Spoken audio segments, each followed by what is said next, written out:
ไม่ส่งดังเสียงแทงกันนึงนะครับเนาะกำเนิดคาเดมาเห็นในไลน์เมื่อเขาตั้งวิดีโอหมออย่างนั้นเมื่อเขาลงวิดีโอใน YouTube ยาวๆในนั้นเขาคาเดไดตั้งขายามเมื่อเขาขายามหอมตันเมื่อเขาโลกขาทั้งนอกขายามหอมตันเมื่อเขาขาทั้งนอกนั่นนะครับเนาะเขาคาเดเขาคาใครให้ลงวันลงวิดีโอยาวๆเขาคาใครลงวันที่เหลือนะครับเนาะเขาคาตั้งขายามไว้ไรนะครับเนาะเขาคาตั้งไว้เลยครับเดี๋ยวลงวันที่ยังวันที่เหลือนะครับเนาะตอนล่าสุดเขาคาโดมีแอปอันชื่อว่า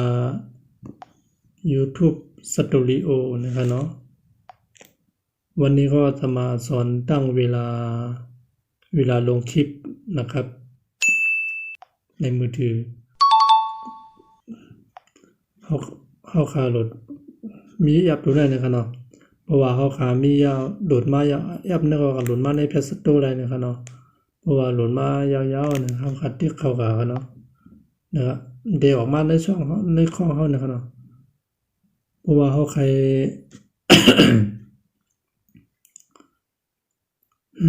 ยังไงครับคณะว่าเขาใครตั้งข่าวยามมันเนี่ยค่ะเนาะว่าเขาใครตั้งข่าวยามมันเนี่ยว่าเขาขามาเด็กเขาวิดีโอโหอันเขาเดลงนั่นเนี่ยค่ะเนาะเพราะว่าเขาขาเดเอาวิดีโอในลงเนี่ยว่าเขาขามาเด็กโหได้นะคะเนาะนะครับเขาขามาเด็กนะครับว่าเขาขามาคำว่าอันนี้ขาเดหาไปเนี่ยวิดีโอกันในลงนะครับ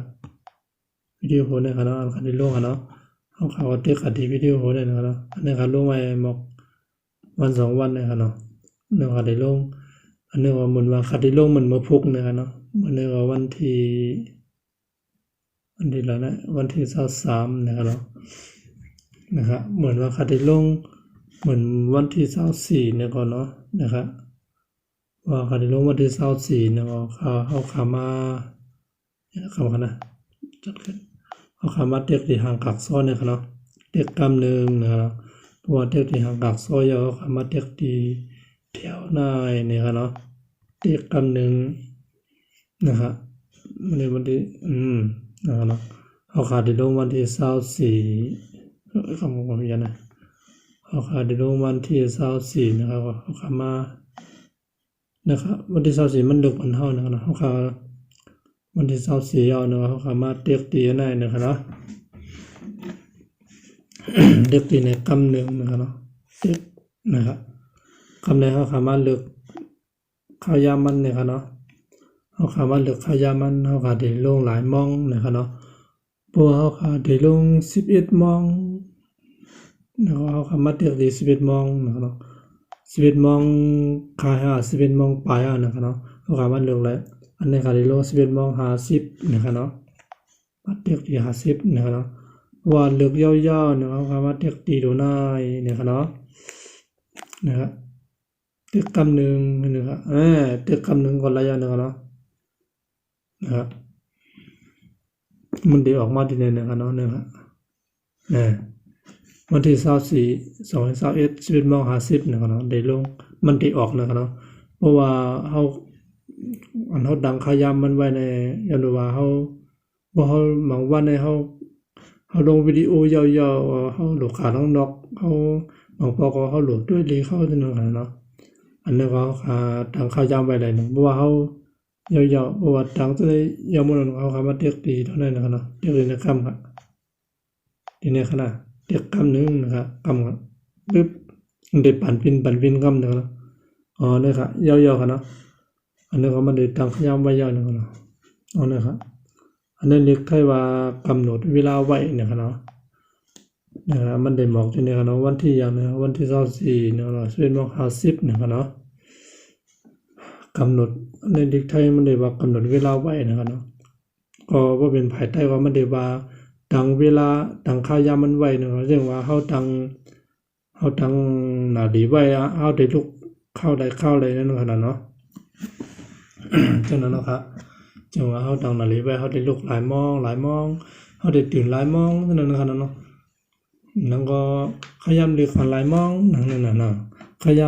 ำกินข้าวหลายมองเฮาก็ตั้งขยำไว้นั่นน่ะเนาะฉะนั้นมันก็ได้มื้อนั้นนะเพราะว่ามื้อไหนก็มันก็ยาวๆค่ะเนาะ เฮาก็ลงไปวันอันเป็นวิดีโอมันลงไว้นั่นค่ะเนาะว่ามื้อไหนค่ะนะว่าได้มีกันนั้นค่ะเนาะได้มีกันนั้นค่ะบ่นำค่ะนะอย่าลืมไปด้วยบันทึกวิดีโอในบ่ค่ะนะบ่คันลงกาเนี่ย นะครับเดี๋ยวมันนะครับเพราะว่าย่อๆเนาะเขาขาออกไปครับเนาะเขาคำหลูกคำมากนะครับมันเด่นนี้ไว้ที่นึงครับเนาะออกมาครับนะเด่นนี้ไว้หาที่ไหนนะครับก็เป็นภาษาไทยวันเดียวมันภาษาไทยภาษาอังกฤษมันติดเบิ่งกันนะครับเนาะมันติดเบิ่งกันนะครับพี่น้องครับมันก็ต้องไปเท่ากันไปทางวิดีโอนะเนาะมีหยังเนี่ยก็ถามอะไรนะครับเนาะพร้อมตอบบันอยู่นะครับเพราะว่าลาดลองอะไรผิดลาดลองอะไรแม่นหูแม่นเจอเนี่ยก็บางครั้งเนาะอย่าลืมบันทึกทางอย่าลืมบันทึกอย่าลืมบันทึกกันนะเนาะครับพี่น้องครับจะให้ทุกคนไปนะครับไปสงครากรรมที่กูข้อคณะมีแล้วนะอัดวิดีโอนะบทลืมวันไหนมีแล้วนะอ๋อนะครับหารอัดวิดีโอมาเนาะบอลคณะพี่น้องเขากรรมดีกูข้อคณะไปสงครา